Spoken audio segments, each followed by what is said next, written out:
Et ce qui était frappant, c'est qu'il nous disait que nous, les hôpitaux, on a peur d'ouvrir l'accès à nos données.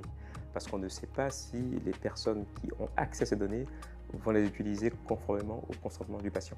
Donc on a développé une première collaboration où on leur a donné accès à nos données générées en cellule unique, des données assez novatrices sur des patients. Et donc on leur a demandé qu'est-ce que vous voyez, si on vous donne des données de patients et d'individus sains, qu'est-ce que vous voyez. Et donc on a été assez agréablement surpris de voir qu'assez rapidement, ils pointaient du doigt le défaut à peu près là où on l'avait trouvé, sauf que nous, il nous avait fallu 2 ans de recherche pour identifier qu'il y avait ce problème-là. Et finalement, ce qui est aussi agréable, c'est de voir qu'avec l'émergence de l'IA générative, de plus en plus, tout le monde est conscient qu'il faudrait y aller en fait. Parce que la recherche, c'est une aventure collective, c'est un travail d'équipe, et finalement, collaborer plus efficacement est une manière d'aller plus vite.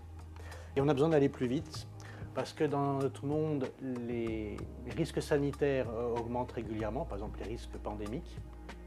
Donc on a ce devoir, j'ai envie de dire, d'aider, et c'est quelque chose qu'on partage avec Ginkgory, d'aider les chercheurs à travailler plus efficacement et plus en partage pour développer de nouveaux traitements, de nouvelles solutions de prévention en réponse à ces enjeux croissants de santé publique.